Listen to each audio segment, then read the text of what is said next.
Tere, head sõbrad! Algab jälle Mystique Merli ja järjekordne podcast Peegeldused.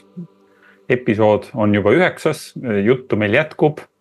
Veel, ma arvan, kümneteks episoodideks. Aga enne kui me sukeldume episoodi juurde, teen kiiresti reklaamiminutid. Hologrammi meetodi kursus hakkab oktoobris, oktoobri teises pooles. Registreerimise tähtaeg on küll möödas, aga kuna sinna päris alguseni on veel paar nädalat, siis kes mõtles, et ma oleks ikka tahtnud ka vist osaleda, siis võib veel rongi peale hüpata ja ennast registreerida kursusele. Kursuse info leiab ikka mystiquemerlia.com. See on siin kuskil siin all kirjelduses ka videoklipi all. Nii, et kui sa oled huvitatud väga heast investeeringust iseendasse, siis see kursus sobib sulle hästi. Aga küll reklaam sai läbi ja lähme siis tänase teema juurde, mis on, ma arvan, puudutab enam-vähem kõiki inimesi. Ja mis teema see on, Merlia? Söömine. Söömine, jaa. No, kes meist poleks söönud oma elus paar korda? ja kes ei oleks söönud koos perega ja kes ei oleks söögi ümber tundnud võib-olla tühja kõhtu või istunud pulmalaua ääres või matuselaua ääres või sünnipäevalaua ääres või tundnud väga täiskõhtu. Või tundnud väga täiskõhtu või tühja kõhtu või kuulnud käsutamist seoses või niimoodi juhendamissöögiga, et söö lõpuni või söö seda ära söö või ühesõnaga söök, iga päev. Enamus meist puutub kokku söögiga mingil moel. Et ei usu, et keegi on pääsenud niimoodi, et tal ei ole söögiga üldse mingeid emotsionaalseid seoseid või üldse mingeid selliseid ärevaid vahejuhtumeid olnud söögi ümber. Nii et hakkame vaikselt harutama seda teemat. Ja tere minu poolt ka. No ja, söömine on, ma arvan, sama oluline nagu hingamine, nagu seksuaalsus, millest me eelmine kord rääkisime. Ja see on miski, mida me teeme iga päev. Ja seal on väga palju segadusi.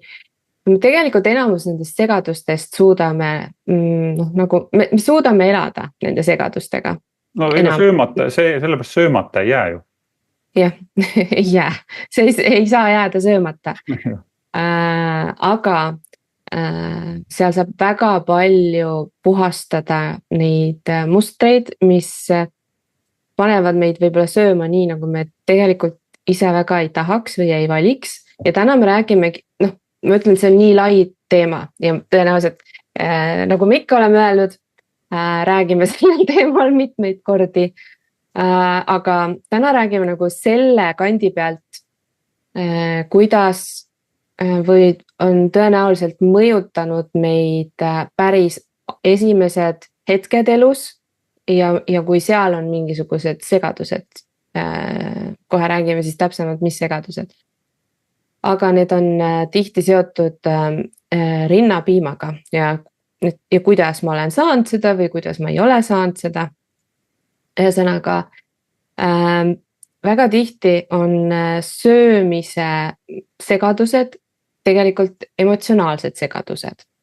Ja ma arvan, et sellega on juba paljud kursis, et kui meil on vajadus süüa, meil tekivad mingid söömissööstud näiteks, või need võib-olla tekivad konkreetsel ajal, ma ei tea, võib-olla mõnel õhtuti just, et päeva jooksul oled just olnud tubli, söönud nii, nagu sa oled plaaninud, aga siis õhtul järsku enam ei suuda, lihtsalt tunned, et ma pean lihtsalt midagi saama, midagi konkreetset võib-olla lihtsalt midagi, nüüd süsteem ütleb, et anna mulle nüüd midagi, siis tegelikult enamasti on see emotsioonide toitmine, meie emotsioonid on nii-öelda paigast läinud võib-olla mingil puhul ja me tahame lohutada ennast. Ja seal on palju põhjuseid, miks me arvame just, et toit on see, mis meid nagu nüüd lohutab või võiks siis justkui nagu keskmisse tuua. Sest kuna toit on nii-öelda see aine, mis annab meie rakkudele toitu, mis annab meile elujõudu, siis me alateadlikult tunneme, et söök on see, mis tooks meid justkui nagu rohkem kehasse, mis aitaks meil maanduda ja kui meil emotsioonid on segased või on hästi aktiivsed või on nagu palju emotsioone meil justkui nagu korraga ja me töötleme seda kõike, siis tegelikult inimene vajab maandust, vajab nagu kohale tulemist. Ja toit on selline tahke füüsiline, mis tuleb maast või maalt ja ta aitab maanduda. Et see on üks põhjus, miks me tahame nagu ennast toetada siis toiduga.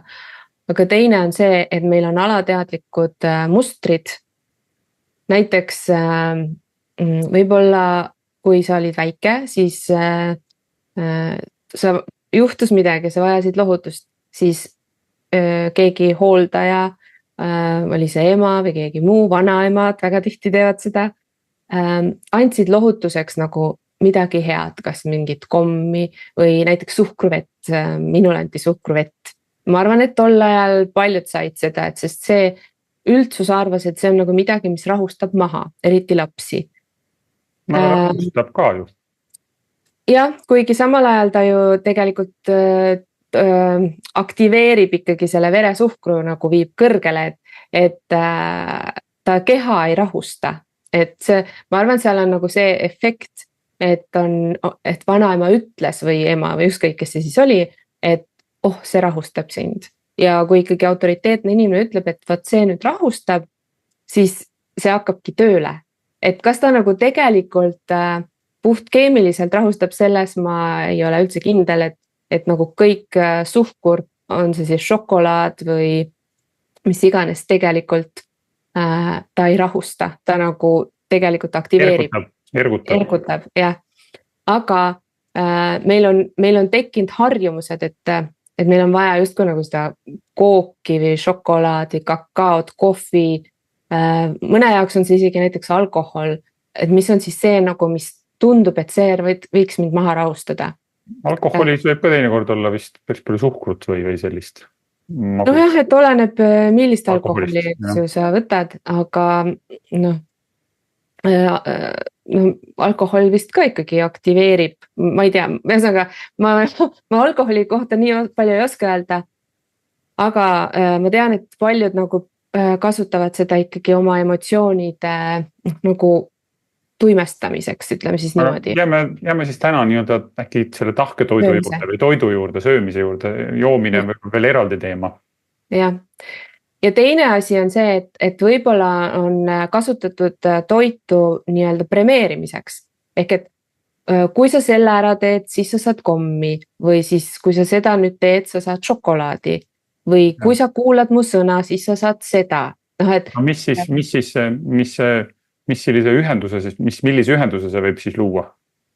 No see ongi seesama, et nüüd kui ma tunnen, et ma peaksin midagi nüüd ennast premeerima või mul on nagu väga, ma olen tegelikult nii-öelda sagedus on võib-olla mul natukene alla läinud, mu emotsioonid on üleval ja siis mul on lapsepõlvest see muster kuskil alateadlikult olemas, et ma saan ise nüüd ennast premeerida täiskasvanuna. Et ma tunnen ennast halvasti, ma nüüd annan endale mingisuguse kommi. See komm võib olla nüüd päris mitte komm, aga et ta on nagu see ülekantud tähenduses, ma annan endale mingisuguse kommi, et ma tuleksin selle olukorraga toime. Tundub, et see tunnustamine, kui hakata mõtlema, see on üleüldse kultuuris, mitte ainult nagu, et vanaema andis. Tihti on ju ka, ma ei tea, keegi saavutas mingi koolis mingi hea tulemuse või spordis või sageli antakse šokolaadi või head hinded või midagi, et sa tegid midagi ja siis selline armastav tähelepanu või tunnustav tähelepanu tuleb koos nagu magusaga või koos. Ei anta tavaliselt kilo võileiba või suitsu sealiha, ikkagi antakse sageli kommi või šokolaadi. Jah, ja pluss siis see kultuur päkapikud. päkapikkude kultuur. Päkapikud, jah. Tihti ju nemad tõid ka vanasti kommi, sest et eriti midagi muud ei olnud päkapikkudel tuua. Ja siis, aga kui sa ei olnud ju hea laps, siis ju ei tulnud päkapikk ja sa ei saanud seda kommi. Ei saanud suhkrut. Ja järelikult ma vajan seda siis, kui mul on vaja nagu tubli olla või kui ma pean nüüd olema efektiivne justkui võib-olla tööl või midagi, siis ma võtan selle väikse šokolaadi, mul on kohe parem, mul on kohe kergem. Aga see ei pruugi olla just ju magus, et see võib tegelikult soolane ka olla, mis nüüd on sinu jaoks see preemia. Sest inimesed muundavad seda, aga see sisu nii-öelda, miks nad seda teevad, on nagu ikkagi sama. Aga nüüd ma jõuan selle rinnapiima juurde. Ehk et kui inimene just sööb tegelikult selleks, et saada vajalikke aineid, ja põhimõtteliselt, et saada uuesti keha ehitada uuesti üles. Rakkudele toitu, et tegelikult ju rakud vajavad, on ju erinevad rakud, erinevad toitaineid. Ja kui nüüd on olnud näiteks lapsena see teema, et ema ei ole saanud anda mingil põhjusel piima, sest vanasti väga tihti ei olnud see nii, et ema ei tahtnud anda piima, vaid neil lõppes piim otsa, sest kuna siis oli, muidugi on erandeid ja või nagu oli ka neid, kes ei teinud kaasa seda, aga üldiselt oli tõekspidamine, et lapsele tohib anda süüa näiteks iga 4 tunni tagant. Ja ka see, et eks ju näiteks ei tohi last kaisus hoida või mõnel oli isegi veel, et lapsi ei tohi väga palju puutuda, aga lapsele tuleb küll anda oma ruumi, aga ilma puudutusteta ei saa laps tegelikult hakkama. No seda me rääksime seal seksuaalsusega seotud asjades ka, kuidas see võib hakata segama, kui laps füüsilist lähedust saanud vanematelt. Ja need alateadlikud segadused ongi nagu söömis, toitumine ja seksuaalsus, nad on nagu natukene sarnased, kuna me nagu tahame väljast poolt midagi saada. Nii seksuaalsuse puhul on ju, kui mul on vaja just ka nagu partnerit selleks ja samamoodi on söömisega, et ma pean seda ikkagi nagu väljast sisse võtma, eks ju. Aga kui me ei saanud beebina seda, mida me tegelikult vajasime, siis tealt võib tekkida selline muster, et ma pean kogu aeg endale nagu ise lisa andma. Nüüd, kus ma olen täiskasvanu, ma kasutan toitu selleks. Või siis, kui seksuaalsusest rääkida, siis ma pean neid puudutusi nüüd saama kuskilt mujalt, võib-olla väga paljudelt erinevatelt inimestelt, võib-olla, ühesõnaga seal on väga, väga erinevaid asju. Et toiduga on väga sarnane teema tegelikult. Lapsel on nagu kogu aeg justkui nagu puudujääk ja siis ta hakkab oma emotsioone, kui tal on nüüd täiskasvanud selline hetk, et tal nagu oleks midagi. No raske on või stress või pinge on, kus on nagu armastuse sagedus puudu või tekib selline ohvritunne. Jah, et siis tekibki see kohe, et aga ma saan toidust selle. Näiteks minul on need mustrid olnud ikka väga tugevad, et ma kompenseerin seda, mida ma vajan tegelikult. Ehk siis tegelikult ma vajan iseenda tähelepanu endale, aga ma ei osanud seda anda ja siis ma kasutasin sööki ja inimestel tekib väga tihti mingi teatud tüüpi söök, mida nad hakkavad siis võtma ja siin tasub nagu panna tähele, kas see meenutab kuidagi ema piima. Et minul näiteks oli see vaniljepuding, aga ma tean paljusid, kellele see on näiteks jäätis. No paljudel on see ka muidugi šokolaad, aga paljudel on see näiteks kakao. Ja sest see annab nagu sellist energiat ja ta annab sellist nagu head tunnet ja sükene, ta on nagu sükene mõnus ja malbe ja sükene nagu rahustab maha, kuigi ta on suhkur, eks ju. Aga tekib see tunne, et just kui nüüd see rahustab maha. Emotsiooni rahustab maha, aga suhkur ajab nagu samal ajal nagu ärevaks või mitte ärevaks, aga ühesõnaga tõstab veresuhkrut jälle. Jah, sest et kui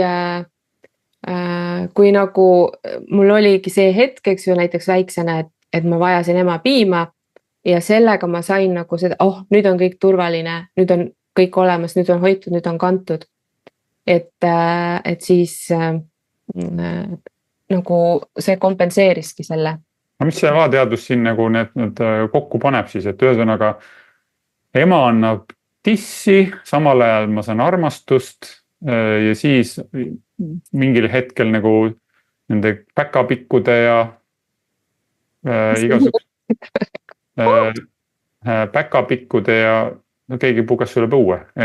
Päkapikud ja igasugused muud asjad seovad armastuse andmise suhkruga ja lõpuks siis tekib selline kas nagu ülekanne, et noh, et ma saan suu kaudu midagi sellist mingit asja ja see loob mulle nagu armastuse sagedust. Et kui ma suudaks nagu viia armastuse sageduse mingi muu tegevuse juurde või mingi muu asja peale, siis põhimõtteliselt ei oleks vaja süüa selleks, et nagu tunda ennast armastatuna või tunnustatuna või ennast hästi tunda.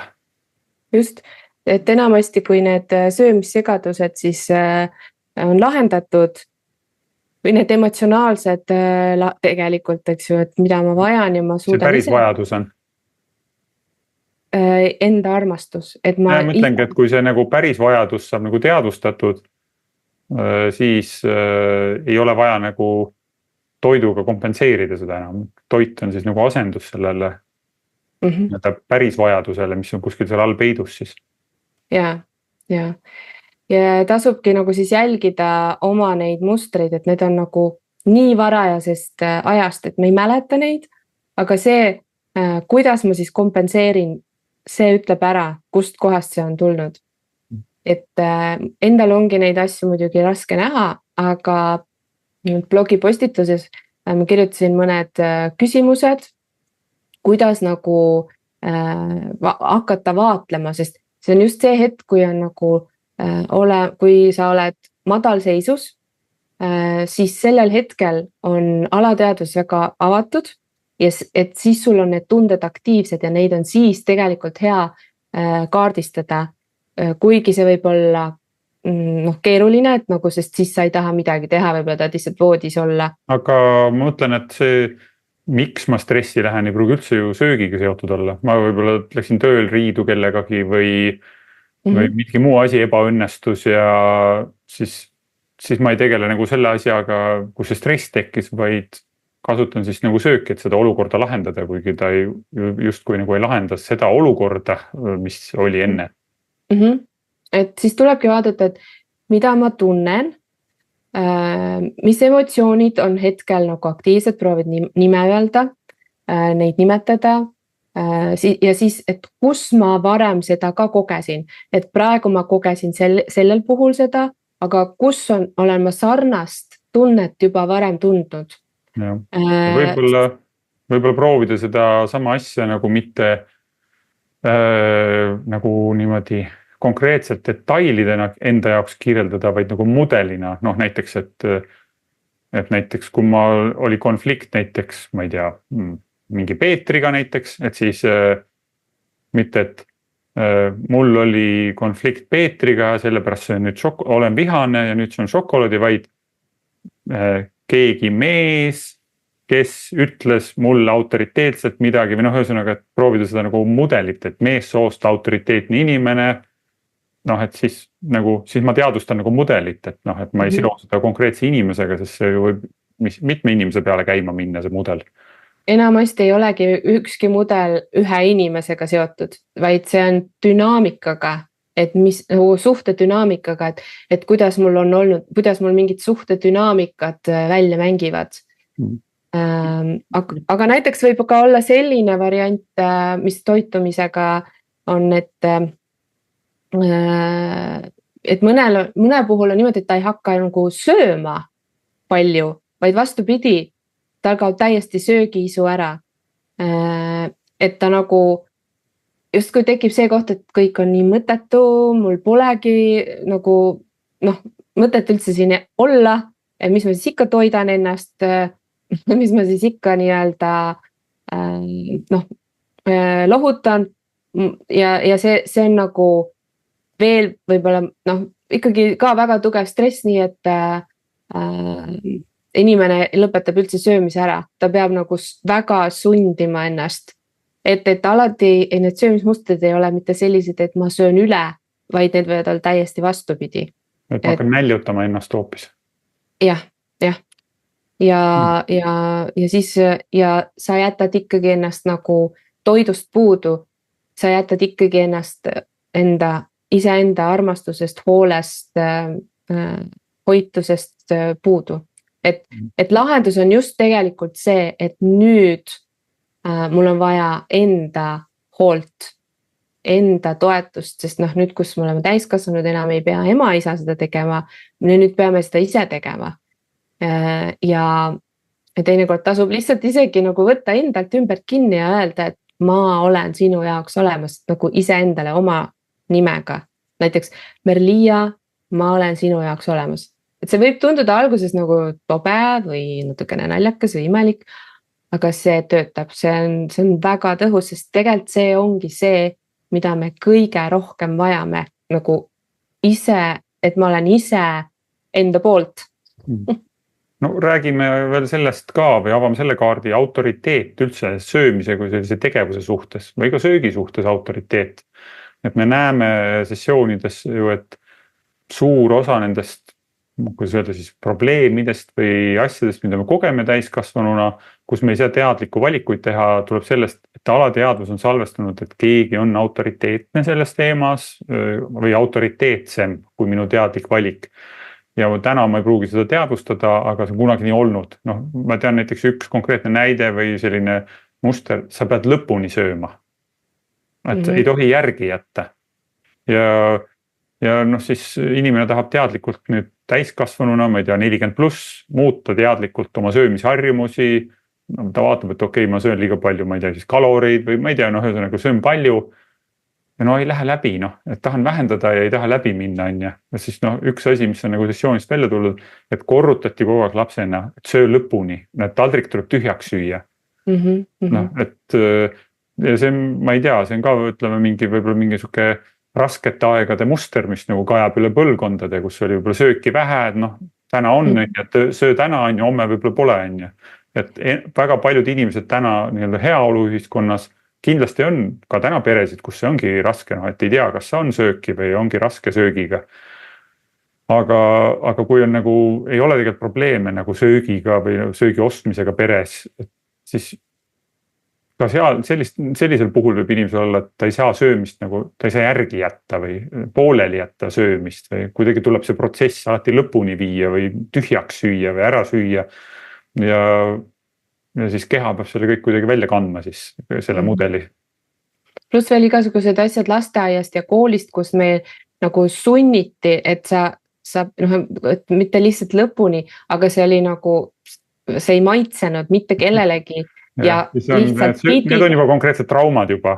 Ja, et toit oli konkreetselt pahaks läinud näiteks. Ma mäletan koolis on ju mingi kotletid, tõenäoliselt see hakkliha oli veidi halvaks läinud on ju, aga see tehti ikka lastele ära.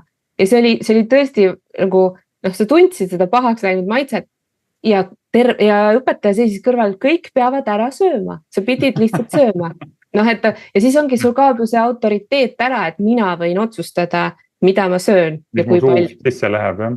Et see on vaja ära lõpetada nüüd. Ma ei mäleta palju asju lasteaiast, aga see on üks asi mingi kissellklimpidega, mida sunniti ka sööma. Mäletan, kuidas see kurgus tuli nagu tagasi mul, oligi aamen on ja tehtud selle kissellidega nagu kriips peale eluks ajaks, erinevate kissellidega. Et selline, ma ütlen, päeva poliitiline võit, me saime lapsel selle toidu suus sisse, hurraa on ja põhimõtteliselt eluks ajaks nagu plokk peale sellele toidule üleüldse. Ja igasuguste kissellilistele. Et see on selline, kuidas öelda,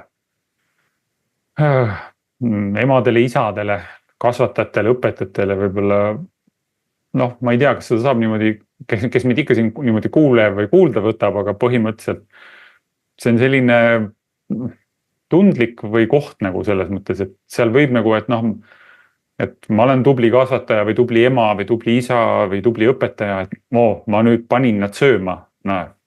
näe, ma panin nad sööma, on ju, hurraa, nad söövad, näe, läheb toit suus sisse.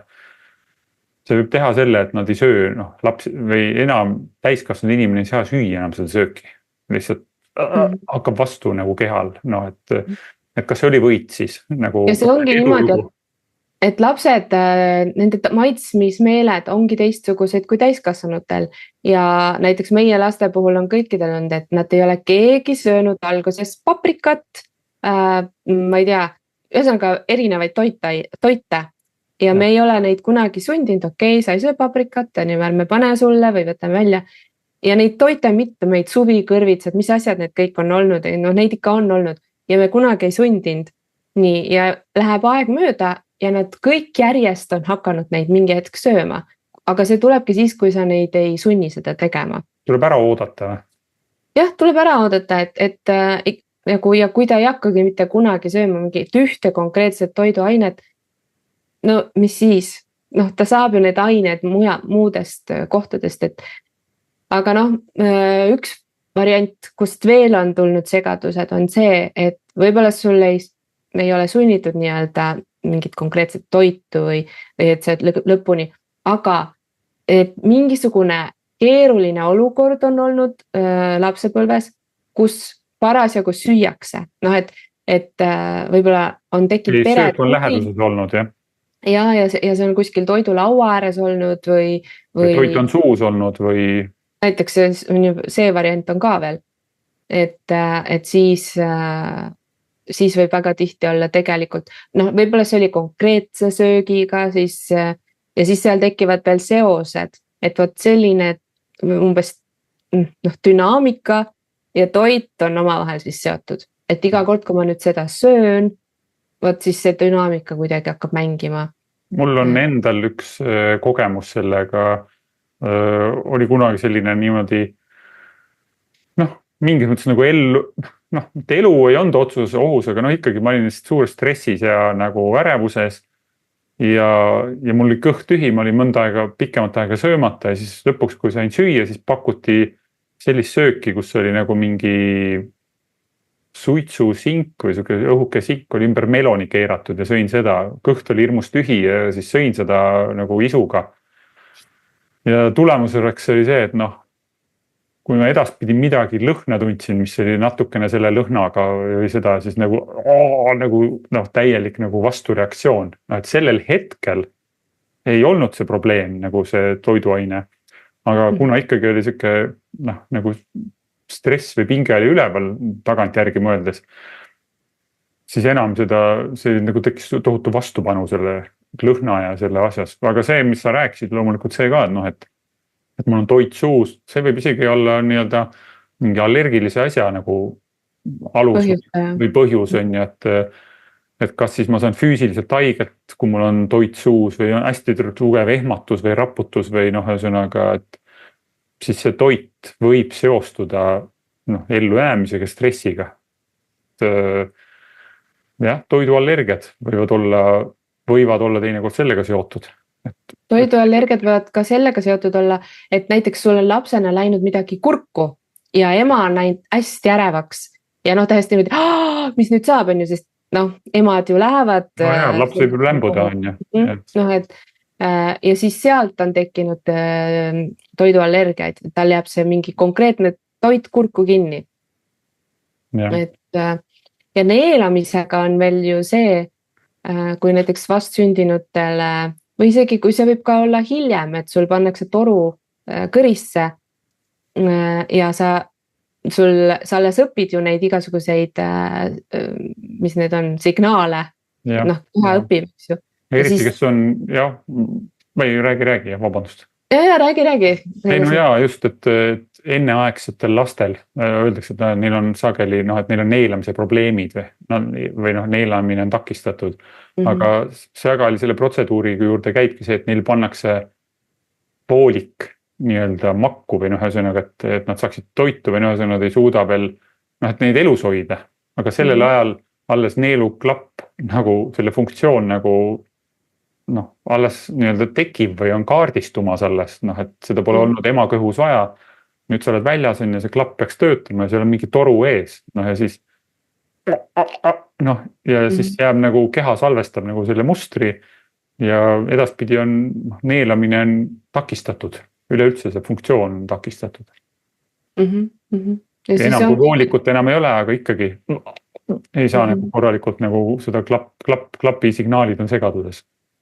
Jah, nii et toitumise ümber on ikka väga-väga palju erinevaid alateadlikke segadusi ja mustreid, aga kuna nad on kõik tekkinud, siis neid kõiki saab ka lõpetada, et kas on siis niipidi, et sa sööd üle või siis on niipidi, et sa nagu ei toida ennast, nagu justkui karistad, et mulle polegi toitu vaja või mis iganes.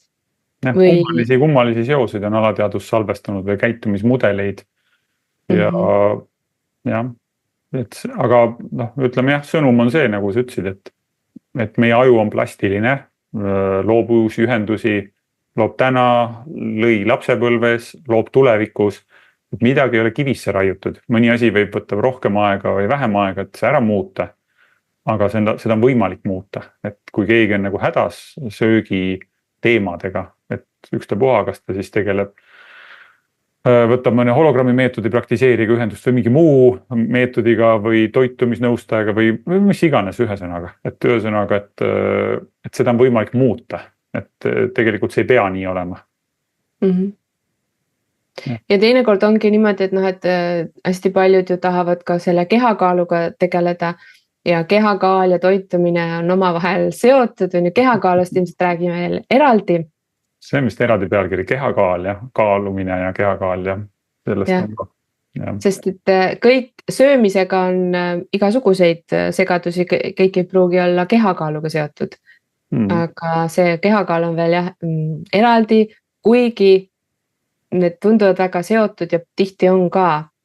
Aga ühesõnaga, nüüdseks ma olen aru saanud, et dieedid ei ole lahendused, eriti kui nagu teha sellist nagu proovin seda ja proovin toda ja proovin kolmandat ja pooled ei pruugi võib-olla minu kehale tegelikult üldse sobida, on ju viivad tegelikult veel rohkem keha stressi. Et paast on nagu teine asi, et seal on eesmärk puhastumine, kas siis mingitest toksiinidest või mida iganes on ju. Aga nagu selline lihtsalt näljutamine, et ma võtaksin alla, võib teha tegelikult karuteene. Või tõenäoliselt teebki kehale. Et pigem tasub ära lõpetada need alateadlikud segadused, võib-olla mille pärast ma mingid miks ma üldse söön mingeid asju või rohkem söön? Või siis et ma tahan, et ma saan valida ikkagi, et minu käes on autoriteet, mida ma söön. Mitte niimoodi, et need emotsioonid, et kuule, söö nüüd seda, ma ei tea, hamburgerit. Kui ma tahan hamburgerit ja mul on endal tunne, et mu keha saab hakkama sellega või mu keha vajab seda praegult, siis on hoopis teine asi. Põhimõtteliselt võib süüa kõike, kui ma olen otsustanud, et mu keha praegu kasutab siit kõik ära, mis kasutab ainult seda, mida vaja on ja ülejäänud läheb välja. Ülejäänud läheb välja, on ju. Aga tihti kaasnevad ikkagi nendega hoopis need süütunded, issand, mida ma nüüd teen enda kehaga, appikene, mida ma nüüd söön ja nii edasi. Ja see teeb karuteene, et siis tasub ikkagi need mustrid ära puhastada. Et ma olen vaba oma söömises ja ma olen lõdvestunud oma söömises. Ja siis huvitaval kombel tekib see, et ma tahan valida seda, mis annab mu kehale toitaineid. Ma tahan seda ise valida, see ei ole enam, ma ei pea enam ennast sundima, mis vastik maitse või mis iganes on ju. See ei ole siis vastik, see on siis nagu just vastupidi, see on väga hea maitsega, et et tasub teha seda. Ja mida ma veel mõtlen, et inimesed mõtlevad teinekord, et sessioonide peal läheb palju raha ja nii edasi. Uskuge mind, söögi peale läheb väga palju raha. Mustrite söömise peale läheb väga palju raha. Et selles mõttes... et mida mustrid nõuavad justkui. Mida mustrid nõuavad, sinna läheb ikka päris palju raha. Et ühesõnaga selles mõttes puhastamine on nagu investeering, pikaajaline investeering. sa hakkad vähem sööma ja lihtsalt läheb vähem raha söögi peale või läheb sama palju raha, aga sa valid teisi asju, mida süüa. Ja ma siin veel ütleksin, et ka minul on söömisega seotud mustreid, mida ei ole jõudnud veel endal hakata lahendama või ei ole jõudnud ise sessioonile minna sellega. Aga võib-olla salvestame teinekord ka avalikult ja jagame teistega ka seda kogemust. Jaa, minul ka kindlasti, jah. Sest see on väga ikkagi põhjalik teema ja vajalik. Et mina tunnen, et mina tahaks olla nagu lõdvestunud söömises. Ja. Aga äkki tõmbame täna otsad kokku. Ja aitäh kõigile, kes vaatasid meid ja kes tahab õppida ise häkkima. Häkkimine, keegi kirjutas kommentaariumis, et häkkimine pole hea sõna, see on, ütleme siis programmeerima enda alateadvust või kaardistama seal toimuvad mudeleid, et seda me õpime järgmise 7 kuu jooksul, kursuse jooksul, kuidas seda teha või milliste strateegiatega ja nii edasi. Et olete oodatud liituma kursusega, kes on sellest huvitatud, aga olete oodatud ka otsima Facebookist üles hologrammi meetodi grupp, seal on teisi praktiseerijaid ka, võtma ühendust, lasta endale sessiooni teha või vaadata kaardistada, et mis segadused on ümber söömise või söögiga seotud. Täpselt, nii et kohtumiseni. Kohtumiseni, head teadlikku söömist kõigile ja teadlikkust ja lõdvestumist seoses söögiga. Just. Müstiik ja Merliia siinpool.